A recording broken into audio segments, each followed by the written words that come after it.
Salut à tous, on se retrouve pour l'épisode 2099 du Zap Image. On commence aujourd'hui en ce mardi 10 janvier avec des anniversaires et on peut voir par exemple que le joueur de Chelsea, Mason Mount, il fête aujourd'hui ses 24 ans, le jeune anglais, bon anniversaire à lui. Il y a aussi le joueur de Monaco, Youssouf Fofana, qui a joué cette Coupe du Monde avec l'équipe de France, il fête aujourd'hui également ses 24 ans. On va parler rapidement de ce qui s'est passé lors de la journée d'hier. Il y avait quelques rencontres. Tout d'abord en Angleterre, il y avait un match de FA Cup, donc la coupe anglaise, entre l'équipe de Oxford United et l'équipe de Arsenal. Et sans trembler, sans souci, Arsenal se qualifie pour la suite, donc pour les 16e de finale de la FA Cup, avec une victoire 3-0. Donc l'Égyptien Elneny, buteur, aussi Nketiah, doublé. Donc voilà, félicitations à Arsenal. On peut voir les statistiques de la partie. Donc un match à sens unique, bien sûr. En plus, Mikel Arteta fait souffler ses joueurs cadres. Voilà, par exemple, aux deux gardes, tout ça, les joueurs vraiment qui jouent beaucoup de matchs ont commencé sur le banc, vu que c'est un match de coupe. Il a fait tourner l'effectif. Voilà, le 11 de départ. Bon, il y a quand même Bukayo Saka de l'équipe titulaire qui a commencé titulaire, sinon il y avait pas mal quand même de remplaçants qui ont démarré titulaire. Puis voilà, sans souci, Arsenal se qualifie pour la suite de la compète. Et on va parler d'Eddie Nketiah qui a inscrit un doublé hier, 4 buts en 4 titularisations pour Nketiah depuis la Coupe du Monde, depuis le retour de la Coupe du Monde. Il inscrit déjà 4 buts, donc il remplace très très bien Gabriel Jesus qui est actuellement blessé. On sait qu'il s'est blessé pendant la Coupe du Monde, Gabriel Jesus au début du mondial. Et du coup il a été buteur contre West Ham, contre Brighton et hier un doublé contre Oxford United. Donc félicitations aux jeunes anglais.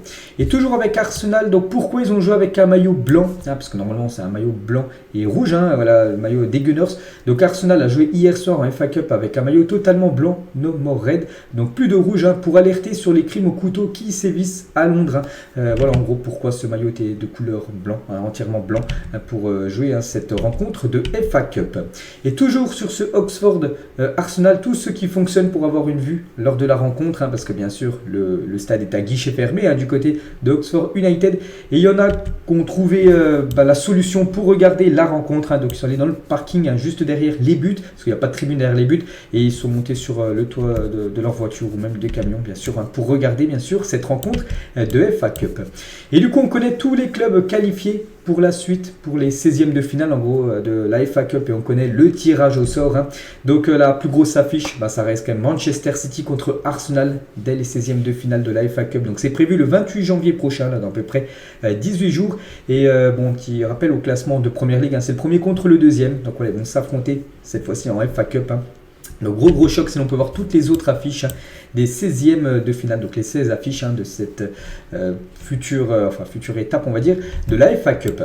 Aujourd'hui, il y a du foot en Angleterre, donc c'est de la EFL Cup, c'est pas pareil que la FA Cup. La FA Cup, c'est la coupe anglaise, comme nous, la coupe de France, et ça, c'est la coupe de la Ligue anglaise. Et Manchester United joue ce soir contre l'équipe de Charlton, et Newcastle reçoit l'équipe de Leicester ce soir, 21h. On parlera bien sûr de ces deux résultats demain.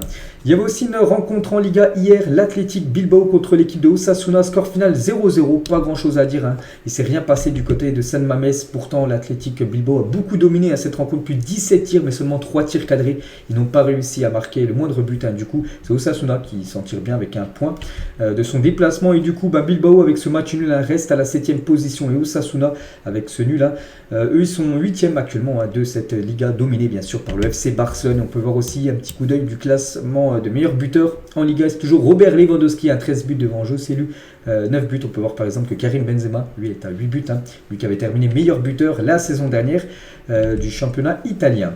Il y avait aussi deux rencontres en Italie hier. On commence tout d'abord avec Bologne contre l'Atalanta Bergame, et c'est l'Atalanta Bergame qui a réussi à prendre les 3 points avec une victoire 2-1. On peut voir les statistiques de la rencontre. Et il y avait aussi Hellas Vérone contre l'équipe de Cremonese, et c'est Hellas Vérone qui s'est imposé 2-0. Pourtant on peut voir que Cremonese a quand même plutôt bien joué le match, quand même pas mal de tirs, tout ça, mais c'est bien l'équipe de Hellas Vérone qui a été la plus efficace. Du coup, tous les résultats de cette 17e journée de Serie A, et du coup, le classement, ça bouge pas en tête.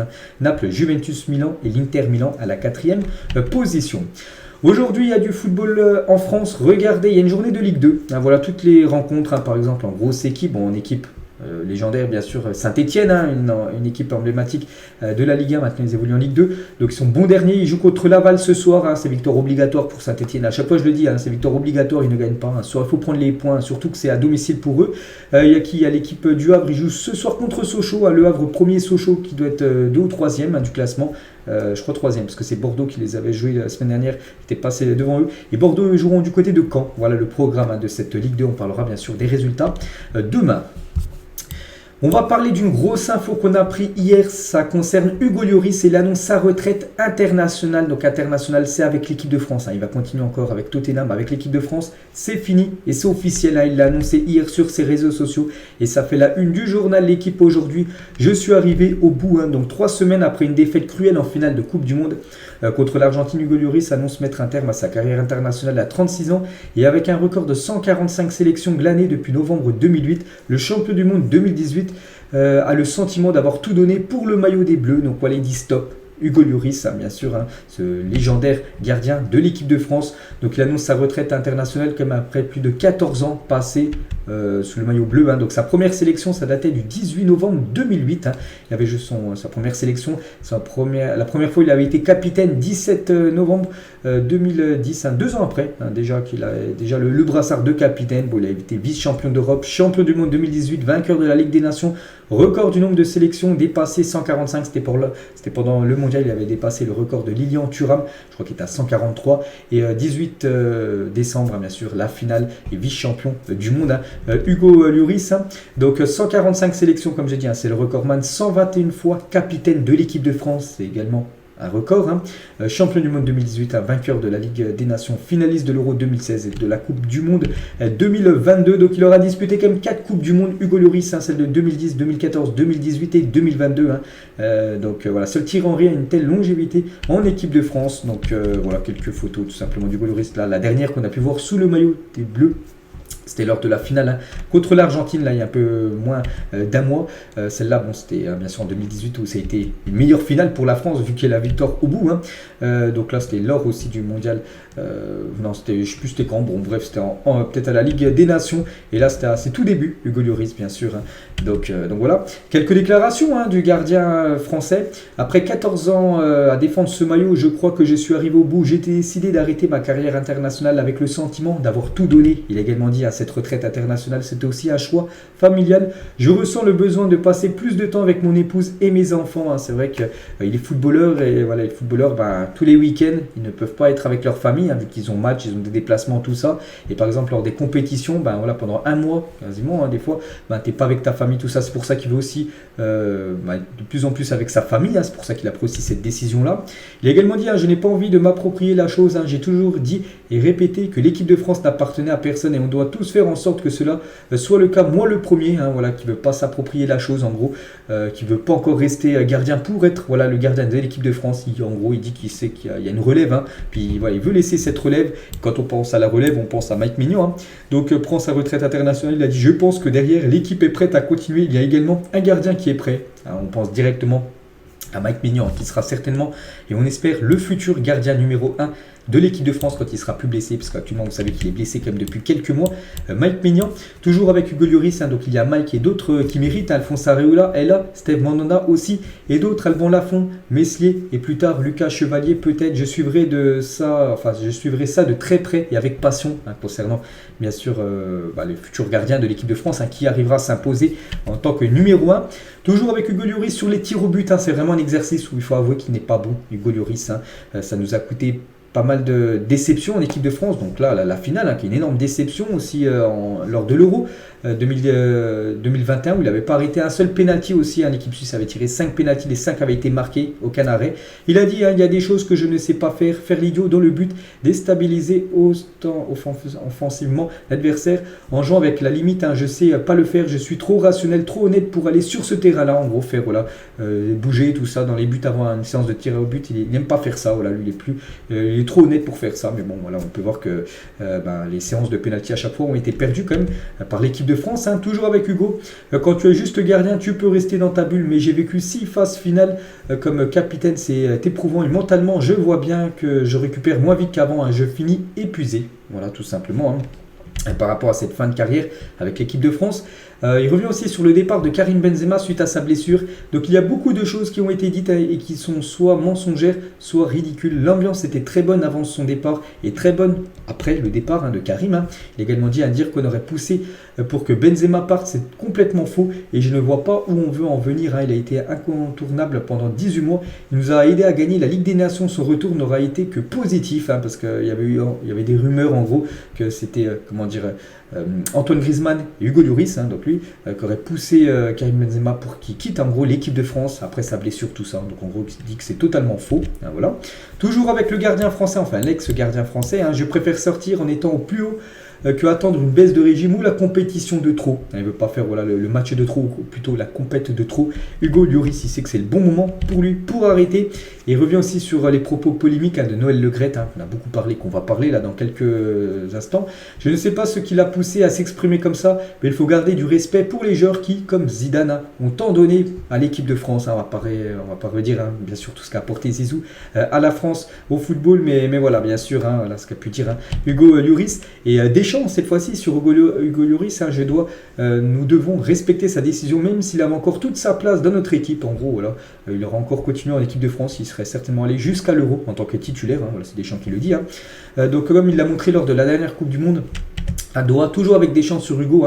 Hugo est une personne remarquable sur le plan humain. Hugo a été une très haute idée de l'équipe de France. Il a toujours été tourné vers le collectif. Il a toujours mis le collectif en avant, parfois même à son détriment. Voilà ce qu'a pu dire, Didier Deschamps. Kylian Mbappé aussi a rendu hommage à Hugo Lloris. Donc merci pour tout, Capi. Voilà, capitaine, bien sûr, une petite photo des deux. Et considérez-vous Hugo Lloris comme le meilleur gardien de l'histoire de l'équipe de France. C'est vrai que c'est le genre, c'est le joueur même qui a gaulé, le genre de champ même qui a joué le plus de matchs en équipe de France. Après, niveau gardien, je pense pas que c'est, pour moi, personnellement, je pense pas que c'est le meilleur gardien de l'histoire de l'équipe de France. Je montre qu'il y a Fabien Barthez, après peut-être les plus jeunes n'ont pas connu Barthez, mais Barthez pour moi c'était meilleur, tout simplement que Hugo Lloris. Donc voilà, bon, il sera peut-être dans le top 3 des meilleurs gardiens de l'histoire des Bleus, mais pas à la première position. Enfin après c'est mon point de vue. Et la relève est déjà trouvée, bien sûr, avec Mike Maignan. C'est pour ça on espère qu'il se rétablisse très très vite, parce qu'on a besoin de Mike Maignan dès le prochain match contre les Pays-Bas, mars, pour les éliminatoires de l'Euro 2024. Et un hommage sera rendu à Hugo Lloris lors du prochain match des Bleus, donc annonce Noël Le Graët. Tiens, qu'on va parler de Noël Le Graët, mais voilà, il y aura un hommage qui sera rendu, tout simplement, et voilà, ce sera lors de ce match France-Pays-Bas. Et Mbappé, nouveau capitaine des Bleus. C'est que Hugo Lloris c'est le capitaine, c'est Lucas Brassard, et qui va devenir capitaine? Donc c'est Deschamps qui va trancher. Et pourquoi pas Kylian Mbappé, les gars. Je pense qu'Mbappé peut avoir ce statut, il a 24 ans, il a quand même pas mal d'années en équipe de France, tout ça, il a vraiment ce statut de leader avec l'équipe de France. Je trouve qu'il mérite d'avoir ce brassard de capitaine. Bon, bien sûr, ce sera Deschamps qui décidera. On va parler de Noël Le Graët, on va revenir sur ce qui a été dit sur Noël Le Graët, et vous savez que ça a fait beaucoup parler actuellement. Regardez la une du journal Le Parisien aujourd'hui. Maintenant, il faut partir, il faut laisser cette place de président de la Fédération Française de Football par rapport à tout ce qu'on a pu entendre sur lui. Donc déjà, Noël Le Graët a prévu d'appeler Zinedine Zidane dans les prochaines heures afin de s'excuser, d'expliquer ses propos. Donc il devra appeler dans les prochaines heures Zizou pour s'excuser. Après, est-ce que Zidane va répondre, vu que lui, il avait dit que si Zidane l'appelait, il n'allait pas répondre. Donc on espère que Zidane ne réponde pas, parce que Zidane n'a pas à répondre, bien sûr, à Noël Le Graët, surtout par rapport à ce qu'il a dit. Bien sûr, on se souvient bien de tout ce qu'a dit Noël Le Graët. Bon, il s'est excusé, et Laurent Blanc, sur les propos de Noël Le Graët, il a dit: on est tous unanimes pour dire ce sont des propos maladroits, pour ne pas dire autre chose, mais il s'est excusé. C'est très facile de s'excuser, ça dure 2 secondes, mais les propos restent. On se souvient tous ce qu'il a dit par rapport à Zidane, qu'il n'avait rien à secouer de ce qu'il allait faire, que s'il allait l'appeler, il ne répondrait pas, tout ça. Bien sûr, on se souvient tous, malgré les excuses de Noël Le Graët. Bruno Genesio aussi, du côté de Lyon, j'ai trouvé le propos de Le Graët inapproprié et respectueux vis-à-vis non seulement d'un des plus grands sportifs français de tous les temps, mais aussi vis-à-vis de l'homme. C'est regrettable, voilà ce qu'a pu dire quand même Noël Le Graët, président de la Fédération Française de Football, envers la plus grande légende de l'histoire de l'équipe de France, Zidane. Ça manque de respect total. Christophe Dugarry, on a un groupe WhatsApp avec l'équipe de France 98. On en a parlé, on a été tous choqués, on touche à notre Zizou. Non, il n'y a pas Deschamps dans notre groupe WhatsApp, hein. Pourtant il a gagné, c'était lui-même le capitaine Deschamps en 98. Oui, Zizou a répondu à nos messages, mais je ne vais pas dire ce qu'il a dit, hein. Donc il est dans ce groupe, hein, WhatsApp, Zidane, donc il a répondu bien sûr au groupe France, hein, par rapport à tout ça, mais voilà, on ne sait pas ce qui a été dit, hein, tout simplement. Toujours avec Noël Le Graët, donc plusieurs membres du COMEX de la FFF ont passé leur journée, donc c'était hier au téléphone, à s'interroger sur un départ de Noël Le Graët, hein. Pour certains, il faut tourner la page au sujet de Noël Le Graët, en gros, il faut tourner la page, voilà, il faut trouver quelqu'un d'autre, hein, voilà, parce qu'il fait plus du tout le taf, hein. Et Daniel Riolo, il a dit, Emmanuel Macron a envoyé un message et tâte le terrain avec Platini en lui demandant si éventuellement il serait dispo pour reprendre la tête de la FFF. Donc je pense que beaucoup de Français, beaucoup de fans de football validerait totalement cette option, hein, que Noël Le Graët démissionne, voilà, c'est fini, il a fait son temps, et que ce soit Michel Platini, légende, hein, de l'histoire de l'équipe de France, devienne président de la FFF. Donc moi je serais totalement pour, hein, donc maintenant il faut que ça se fasse, bien sûr, hein. Toujours avec Noël Le Graët, donc Amélia Oudéa Castéra, c'est la ministre des Sports française. Donc Emmanuel Macron est vraiment déçu, vraiment heurté quand de tels propos sont tenus, hein, voilà, par rapport à ce qu'a dit Noël Le Graët, hein, toujours avec la ministre des Sports. Ce n'est pas à la hauteur de ce que mérite cette grande fédération, donc la fédération française de football et ce grand sport, hein, aux 2 millions de licenciés. N'oubliez pas que le football en France, hein, c'est le sport où il y a le plus de licenciés, plus de 2 millions de personnes, hein, bien sûr, ont une licence dans le foot, hein. Toujours avec la ministre des Sports, je considère que nos grands joueurs méritent mieux que ce qu'ils ont à la tête de leur fédération. Donc elle ne peut pas voir, hein, voilà, Noël Le Graët, elle veut totalement qu'il soit viré. Problème, pour le virer, voilà, c'est compliqué parce qu'il faut que ça soit lui qui démissionne, et pour l'instant il a un contrat jusqu'en 2024. Et ça sera bien sûr très très compliqué, hein. Toujours avec la ministre des Sports, elle a dit aussi bravo à Kylian, hein. Il a mis exactement les mots qu'on ressentait tous. C'est important que nos plus grands joueurs puissent s'exprimer, hein, quand d'autres plus grands joueurs sont abîmés, hein, bien sûr par rapport au tweet, hein, de Kylian Mbappé, voilà, Zidane c'est la France, on ne peut pas manquer de respect comme ça, une légende comme Zizou. C'est que c'est le seul joueur comme de l'équipe de France qui a osé, on va dire, mettre un message, hein, sur Noël Le Graët pour apporter son soutien à Zidane. C'est avec tous les autres joueurs de l'équipe de France actuelle, au jeu par exemple la Coupe du Monde, il n'y en a aucun qui s'est mouillé en gros, hein, parce que peut-être voilà, ils ont peur, vu que c'est encore Noël Le Graët. Il pourrait dire Noël Le Graët à Deschamps, bah tiens tu le sélectionnes plus, vu que voilà ce qu'il a dit sur moi. Bon, concernant Mbappé, hein, Mbappé est intouchable, donc bien sûr il peut dire ce qu'il veut, hein. Kylian Mbappé, il a eu bien raison, hein, d'avoir dit tout ça. Il y a un cadre de la FFF, donc son nom n'a pas filtré, hein, donc il faut absolument le faire partir, hein. On ne peut plus vivre comme ça, c'est une ambiance délétérée en interne, hein, ça devient irrespirable, hein. Voilà, Noël Le Graët au sein de la présidence de l'équipe de France. Et Romain Molina, il a dit, il y a quand même un petit pincement au cœur de voir à quel point les gens se sont pris à ce sujet-là, et à quel point ils avaient ignoré les abus sexuels couverts à la FFF, hein, dont bien sûr Noël Le Graët qui était bien sûr visé aussi, hein. Ça prend des proportions plus grandes quand on touche à Zinedine Zidane, hein, bien sûr une légende du football français. Et Le Graët, des sorties médiatiques délicates, on peut voir en 2016 qu'il avait dit par rapport aux Jeux Olympiques, hein, les Jeux Olympiques, j'en ai rien à faire, hein. En 2020, le phénomène raciste dans le sport, hein, n'existe pas. En gros, il dit qu'il n'y a pas de problème raciste dans le foot, alors que souvent je vous en dis, hein, quand même, par exemple en Italie où il y a pas mal de problèmes, hein, que je dis souvent dans mes vidéos. Donc pour lui ça n'existe pas, hein. Donc voilà, ça aussi ça avait beaucoup fait parler, et j'ai été l'un des leaders pour qu'il n'y avait pas ce brassard, hein.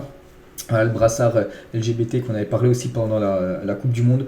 Donc voilà, quelques infos concernant Noël Le Graët. Et selon vous, Noël Le Graët doit-il quitter son poste de président de la Fédération française de football? Bon, je pense que la plupart vont dire oui. Qui doit le remplacer? On pense à Platini. Après, bien sûr, c'est à lui, hein, de démissionner. Et pour l'instant, on a l'impression qu'il n'a pas trop envie de démissionner. On continue avec les autres infos. Je vous l'avais dit hier soir et c'est officiel, on peut même le voir avec le maillot du Portugal, une nouvelle ère pour le Portugal, hein. Roberto Martinez, le nouveau sélectionneur portugais. Il a dit lors de cette conférence de presse, hein, sa première, hein, en tant que sélectionneur portugais: je suis enchanté de représenter l'une des sélections les plus talentueuses du monde. Je sais qu'il y a beaucoup d'attentes et j'ai espoir qu'on atteindra ensemble nos objectifs, hein. Je ne sais pas, peut-être remporter le futur Euro, même la Coupe du Monde, hein, 2026. Il a également dit un jeu avec 3 centraux. Comme avec la Belgique, le Portugal doit être une équipe moderne et être flexible. Jouer à 3 ou 4 centraux dépendra des joueurs à disposition. La flexibilité tactique est très importante. Je ne sais pas encore quel schéma il va utiliser, hein, pour le futur Portugal, hein, voilà, c'est ce qu'il va mettre en place. Il parle aussi de Ronaldo. Je veux contacter et parler avec les 26 joueurs qui ont participé à la Coupe du Monde. Il va tous les appeler un par un et parler avec eux, hein. Donc concernant Ronaldo, il mérite qu'on lui parle et qu'on le respecte, hein. Donc on verra s'il va le convoquer ou non, hein, pour les prochains matchs, hein. Comment Cristiano Ronaldo, qui est une légende du Portugal, mais on sait que du côté du Portugal, il y a beaucoup de joueurs, les gars. Regardez, par exemple, 4 équipes A, B, C, D que le Portugal peut composer. Là, ça, c'est l'équipe A, on va dire l'équipe titulaire.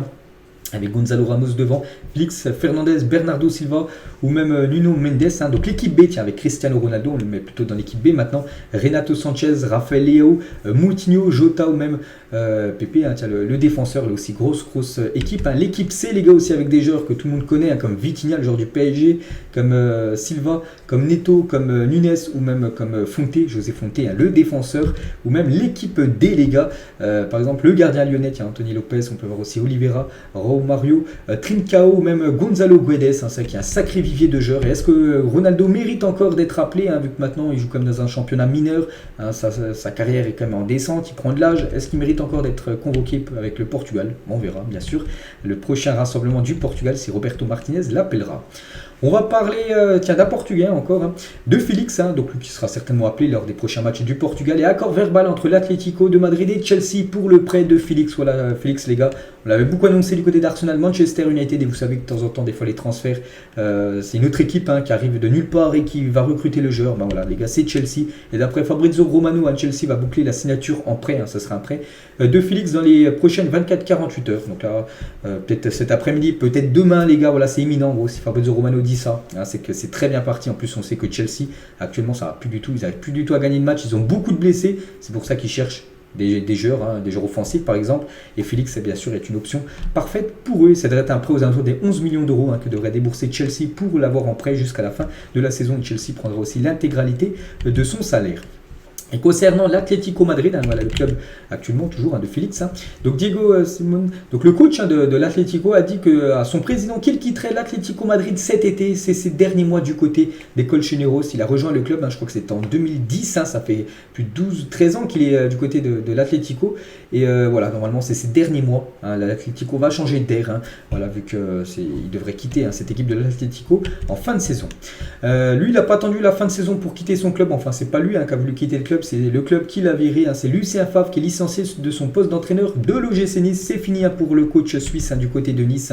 Donc le club est actuellement 11e de Ligue 1. Et la goutte d'eau, en gros, c'est l'élimination en Coupe de France contre le Puy, une équipe de National 1, une 3e division française. Ils ont perdu 1-0 Nice. Et du coup, ça a été la goutte d'eau pour Lucien Favre. Du coup, licencié, du coup, ça sera Didier Digard, qui dirigera l'équipe demain contre Montpellier, parce que demain, il y a une journée de Ligue 1. Et deux licenciements une journée, donc il y a bien sûr Lucien Favre. Hier, je l'avais dit, je l'ai dit hier soir, donc on va revenir aujourd'hui, peut-être pour ceux qui n'ont pas vu l'épisode hier soir. C'est Julien Stéphan, le coach de Strasbourg, qui a été également licencié hier. Et du coup, les entraîneurs virés en Ligue 1 depuis le début de la saison, c'est une hécatombe. Peter Bosz, Zakarian, Furlan, Garcia, Dalloglio, Batic, Irles, Julien Stéphan et Lucien Favre, les deux hier. Qui sera le prochain? On verra, les gars. C'est que quand les résultats ne sont pas là, le premier à trinquer, c'est l'entraîneur. C'est qu'il y a eu beaucoup de départs d'entraîneurs, des entraîneurs virés lors de cette saison de Ligue 1. Et concernant Julien Stéphan, c'est simple, c'est une hypothèse crédible à la succession de Lucien Favre sur le banc de l'OGC Nice. Donc voilà, peut-être Stéphan, les gars, sera le futur coach de Nice là, dans les prochains jours ou prochaines heures.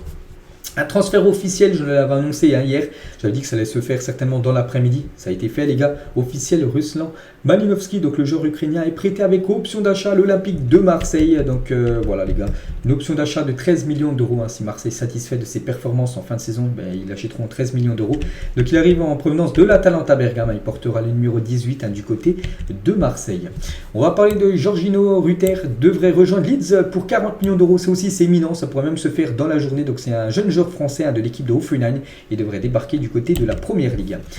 Concernant Mudryk, le Shakhtar et Arsenal se rapprochent d'un accord total pour le transfert de Mudryk. Le joueur a déjà donné son accord pour rejoindre les Gunners. Lui rêve vraiment de jouer du côté de Arsenal. Et ça devrait se faire, après quand, ça je ne sais, j'ai pas la date exacte, mais ça devrait se faire avant la fin du mercato hivernal. On nous dit s'il reste encore 21 jours de mercato. Donc voilà, c'est très chaud, on va dire, à la signature de Mudryk du côté des Gunners. Nicolo Zaniolo sur les tablettes de l'Atlético, alors que Félix est plus que jamais sur le départ. On l'a annoncé bien sûr du côté de Chelsea. Le profil de Nicolo Zaniolo plairait fortement au coach Colchoneros. Zaniolo est également pisté par Dortmund, la Juve ou encore l'AC Milan selon la Gazzetta italienne. Donc voilà, Zaniolo pourrait quitter l'AS Roma. On va parler de Youssef En-Nesyri après s'être vu refuser une offre de transfert permanent. West Ham a relancé Séville avec une offre de prêt pour Youssef En-Nesyri parce que West Ham le voulait l'acheter définitivement. Du coup ça a été refusé par l'équipe de Séville et maintenant West Ham aimerait l'avoir en prêt jusqu'à la fin de la saison. Donc maintenant on va voir ce que va décider bien sûr l'équipe de Séville. Pas sûr qu'ils veulent lâcher bien sûr leur meilleur buteur. On va parler de Al Nasser, cette équipe qu'on parle beaucoup. Ils sont intéressés par beaucoup de joueurs et maintenant leur nouvelle cible c'est Tedji Savanier, le capitaine de l'équipe de Montpellier. Et voilà, donc Savanier peut-être du côté de Al Nasser, l'équipe de Cristiano Ronaldo. Bien sûr, s'il rejoint cette équipe, il pourrait certainement voir son salaire doublé, triplé, même quadruplé, parce que je pense qu'il va là-bas, bien sûr, ce serait, son salaire serait revu à la hausse. On va parler de Delali. Le Beşiktaş veut mettre fin au prêt de Delali et le renvoyer à Everton. Le problème, c'est que le contrat actuel n'a pas de clause de rupture anticipée. Ça veut dire que le Beşiktaş doit conserver le joueur, même si le Beşiktaş du côté du Beşiktaş, ils n'en veulent plus. De Delali, du coup, il sera certainement soit dans le groupe, mais il ne jouera jamais, ou soit en tribune pour les derniers matchs du Beşiktaş pour cette fin de saison. Il retournera du côté de Everton l'été prochain. Donc là, ça tourne au fiasco, on va dire, cette carrière quand même de Delali. C'est dommage, parce qu'il était très très bon à l'époque du côté de Tottenham. Southampton est sur le point de signer Carlos Alcaraz. Donc c'est pas le tennisman, parce qu'il y a un tennisman espagnol qui s'appelle Carlos Alcaraz. Donc lui, c'est un joueur contre 15 millions d'euros. Donc je sais pas où il évolue, je vois pas son écusson parce qu'il y a sa main devant. Ça doit être une équipe peut-être sud-américaine et il devrait rejoindre cette équipe de Southampton actuellement, lanterne rouge de la première ligue. QSI, en plus d'investir minoritairement dans Tottenham, envisage aussi une prise de contrôle minoritaire au total à Manchester United ou Liverpool. Je les ai dit que QSI, donc le propriétaire du PSG, aimerait investir en Angleterre. Ils ont déjà parlé avec Tottenham. Ils aimeraient aussi acheter à Manchester ou Liverpool. Bon après, ça va être compliqué que ça se fasse parce que l'UEFA interdit que deux clubs aient le même propriétaire, sauf s'il s'agit de parts minoritaires. Donc après peut-être des parts, peut-être un 10% de Tottenham et peut-être aussi un 15% de Manchester et Liverpool, ça peut peut-être être le cas. Mais 100% QSI par exemple acheté de Manchester United, c'est pas possible, ils devront faire un choix. Parce que deux équipes dans une même compétition par exemple en Ligue des Champions, s'il y a Manchester PSG, c'est le même propriétaire, c'est QSI, ça peut pas avoir le lieu. Du coup voilà, bien sûr. Après voilà, QSI quand même a acheté peut-être des parts du côté de la Première Ligue, concernant quelques clubs. On va parler de Neymar et Messi, les gars, l'entraînement aujourd'hui. Une petite photo des deux sud-américains. Et concernant Messi, donc demain le PSG joue et Messi devrait être titulaire pour ce PSG Angers ce mercredi, demain soir. Le dernier match qu'il a joué, c'était la finale de la Coupe du Monde contre l'équipe de France. Et demain, on devrait revoir Léo Messi sur une pelouse. On a hâte de voir ça. En plus, c'est au Parc des Princes. Et concernant Mbappé, qui était en vacances il y a quelques jours aux États-Unis, donc il a repris l'entraînement. Et lui, il devrait être ménagé pour le match demain. Donc il devrait faire son retour à la compétition dimanche face à Rennes. Ça qui est un gros match. Rennes-PSG, c'est dimanche. Voilà, c'est toujours compliqué d'aller gagner des points, prendre des points à Rennes. Et avec une place de titulaire. Voilà, il ne devrait pas jouer demain. Peut-être fin de match. Ça m'étonnerait qu'il joue, vu qu'il était quand même aux États-Unis il y a ces derniers jours, mais devrait être titulaire dimanche. Et toujours avec Paris, ils joueront leur 16e de finale de Coupe de France le 23 janvier prochain. C'est dans 13 jours, ça sera un lundi. Pourquoi un lundi? Parce qu'en gros, le 19 janvier, ils vont jouer contre l'équipe de Al Nasser et Al Hilal, les meilleurs joueurs de ces deux équipes. C'est un match en Arabie Saoudite, puis du coup, ça sera un peu décalé. Voilà, leur match de Coupe de France, ça sera le 23 janvier prochain. Et concernant un match aussi très important, le 14 février, le premier 8e de finale pour eux, Parc des Princes. Et le prix des places en catégorie 1 monte jusqu'à 1 600 € au Parc des Princes pour la rencontre PSG Bayern sur le site de la billetterie du club. Voilà, donc on peut voir les places encore restantes, on peut voir que c'est très cher, les places actuellement les moins chères, donc ça en vert, on peut voir où c'est le vert un peu dans le stade. Donc c'est 350 € les places actuellement les moins chères, donc les plus chères, ça monte à plus de 1 600 €, catégorie 1, donc c'est jaune, on peut voir à peu près où c'est. Donc c'est peut-être où c'est la partie coupée du stade. Donc voilà, bien sûr, ce sera très très cher pour l'assister à ce PSG Bayern Munich. Et toujours avec Paris, les gars, donc Ronaldo a annoncé que le premier match, Rudy Garcia a annoncé que le premier match de Ronaldo avec Al Nasser sera le match amical face au PSG dans 9 jours exactement, le 19 janvier prochain. On va parler de David Alaba et Aurélien Tchouaméni sont blessés, seront forfaits pour une durée de 3 semaines. Ça, c'est un gros coup dur pour le Real Madrid, c'est quand même deux joueurs cadres de l'équipe et seront pas là quasiment un mois. Tchouaméni et David Alaba, on leur souhaite bien sûr bon rétablissement. On va parler de Gareth Bale et c'est officiel. Tout à l'heure, on a parlé Hugo Lloris prenait sa retraite internationale. Donc lui prend sa retraite de footballeur. Donc c'est fini avec le Pays de Galles, c'est fini aussi avec son club. Il évolue actuellement du côté des Los Angeles FC. Voilà, il a mis ce long communiqué, bien sûr, sur ses réseaux sociaux. Donc c'est un immense palmarès, c'est 5 Ligues des Champions remportées, c'est 3 Super Coupes UEFA, c'est 4 Coupes du Monde des clubs, c'est 3 Liga, une Coupe d'Espagne, 3 Super Coupes d'Espagne, une League Cup, une MLS et un prix des supporters, je ne sais pas trop ce que c'est. 664 matchs, 226 buts et 157 passes décisives, bien sûr, pour le légendaire Gareth Bale. Un immense palmarès, bien sûr, pour cet immense joueur, même si sa fin de carrière est en chute libre, il faut l'avouer. Il ne faut pas oublier, le 26 mai 2018, il avait réalisé cette masterclass, surtout en finale quand même, de Ligue des Champions. Inoubliable retour acrobatique de Gareth Bale lors de cette finale contre l'équipe de Liverpool. Tout le monde se souvient de ce but sublime de Gareth Bale, les gars. Pour moi, c'est le plus beau but de l'histoire des finales, bien sûr, de la Ligue des Champions. Donc voilà, il a marqué ce but sublime. Et du côté du Real, c'est bien sûr une légende. Donc Gareth Bale, quand même, il a plus de trophées que Zinedine Zidane au Real Madrid. Il a plus de passes D que David Beckham. Il a même plus de buts que Ronaldo R9. Voilà, pour vous montrer voilà, qu'il est encore plus fort que les plus grandes légendes du côté de Madrid. Et en 2013, Gareth Bale est devenu le premier joueur de l'histoire du football à signer pour 100 millions d'euros lorsqu'il a rejoint le Real. Au Real, c'est 258 matchs pour 106 buts et 16 trophées. Il a marqué plus de buts que pour le Real que R9 ou même Zinedine Zidane.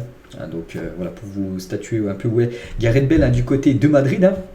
Du côté aussi de Tottenham, lors de la saison 2012-2013, Gareth Bale a marqué 9 buts en première ligue de l'extérieur de la surface. C'est énorme, un record tout simplement historique dans l'histoire du championnat. Jamais il y avait un joueur qui avait marqué autant de buts en dehors de la surface de réparation en première ligue. Et c'est toujours le record actuel. C'est 9 buts inscrits par Gareth Bale. Pourtant, il évoluait comme défenseur gauche à l'époque. Et quand le joueur de 21 ans, Gareth Bale, il a commencé défenseur gauche, puis après il a été repositionné devant parce qu'il était vraiment offensif. Et du coup, il a plus joué offensivement. Mais à ses débuts, à ses 21 ans, on peut le voir qu'il était très jeune, Gareth Bale a réussi un triplé à l'extérieur contre les champions en titre de l'Inter, depuis l'arrière gauche. Donc c'était l'Inter Milan contre l'équipe de Tottenham. Tottenham s'était incliné, mais Gareth Bale avait inscrit un triplé. N'oubliez pas que là c'était l'Inter qui avait réussi le triplé, Ligue des Champions, Coupe d'Italie, le championnat et la Ligue des Champions juste après. Donc ils avaient joué contre Tottenham et on peut voir que Gareth Bale avait inscrit quand même un triplé contre cette équipe de l'Inter qui avait une défense énorme alors qu'il jouait défenseur gauche. Il avait seulement 21 ans, bien sûr, l'incroyable Gareth Bale. Et seuls 3 joueurs au cours des 49 dernières années des récompenses ont remporté le prix du joueur de l'année des joueurs PFA. Donc en gros, c'est du côté de l'Angleterre. Et du jeune joueur de l'année au cours de la même saison. Donc en gros, il y a eu seulement 3 joueurs qui ont remporté le prix du meilleur joueur en première ligue. Et également le meilleur jeune joueur de la première ligue. Donc il y a eu Andy Gray, il y a eu Cristiano Ronaldo en 2007-2008 et du coup Gareth Bale en 2012-2013. Et toujours avec lui, c'est le meilleur buteur de tous les temps du Pays de Galles. Il a remporté plus de titres de Coupe d'Europe, Ligue des Champions que tout autre joueur britannique de l'histoire du football. Une incroyable carrière prend fin pour le légendaire gallois. Quand on repense aussi à cette photo qui avait beaucoup fait parler à l'époque. Donc Pays de Galles, Golf, Madrid dans cet ordre. Il a mis comme le Golf devant le Real Madrid. Et bien sûr du côté du Real, ça n'avait pas du tout passé quand il a mis cette banderole. Gareth Bale. Carlo Ancelotti, inoubliable. Merci Gareth Bale. Voilà ce qu'a pu mettre Carlo Ancelotti sur ses réseaux sociaux. Ou même Sergio Ramos. Gareth, ce fut un plaisir de partager tant de moments avec toi. Tu laisses derrière toi beaucoup de titres, de buts et de bonheur. Je vous souhaite le meilleur dans cette nouvelle étape. Cette nouvelle étape, on ne sait pas ce qu'il va faire. On pense qu'il va quand même beaucoup jouer au golf, mais peut-être revenir dans le football, être entraîneur. Ça peut être une option, bien sûr, pour le futur du joueur gallois. Et l'iconique BBC du Real Madrid n'est plus ce qu'elle était. Donc Bale, retraite. Cristiano, il joue à Al Nasser. Et il y a seulement Karim Benzema qui joue encore, bien sûr, du côté d'un club compétitif. Il y a une équipe comme le Real Madrid. C'est vrai que c'est la fin, bien sûr, de cette BBC, ce trio qui a marqué, bien sûr, l'histoire du football. C'est Gareth Bale est donc le premier joueur de ces 2 trios exceptionnels à partir en retraite. Donc Bale. Donc le prochain, moi je vois bien Luis Suarez, prendre sa retraite prochainement. Il y a aussi Messi, il y a aussi Ronaldo. Bon, il y a pratiquement tous, peut-être Neymar le dernier vu que c'est le plus jeune. Mais voilà, bien sûr, ces 2 trios légendaires. Voilà, il y en a déjà, il y en a un maintenant qui a pris sa retraite. Et c'est vrai que les deux là qu'on a parlé, Hugo Lloris tout à l'heure et Gareth Bale qui ont pris leur retraite exactement le même jour hier. N'oubliez pas qu'ils ont évolué à l'époque du côté de Tottenham ensemble, même si Hugo Lloris il est toujours joueur. Et cette époque aussi, donc Gareth Bale, Kyle Walker et aussi Luka Modric, maintenant 3 joueurs, un maintenant encore retraite, 2 autres qui jouent encore du côté de City ou du côté du Real Madrid. C'est vrai que les 3 avant étaient du côté de Tottenham. Et on finit les gars cet épisode aujourd'hui. Il y a 12 ans, jour pour jour, Léo Messi remportait son deuxième ballon d'or pour la Pulga. Il y a une petite particularité sur ce ballon d'or. Donc il devançait Iniesta qui avait terminé deuxième et Xavi qui avait terminé troisième. N'oubliez pas que 2010 c'était une année de Coupe du Monde.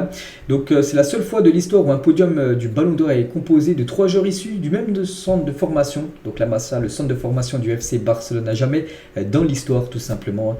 Donc voilà, par exemple par rapport à cette année 2010, bien sûr par rapport au trio catalan qui avait terminé sur le podium du ballon d'or. Donc voilà les gars, la fin de cet épisode. J'espère que ça vous a plu. On se retrouve ce soir pour la deuxième partie du numéro. Bonne journée à vous et à tout à l'heure.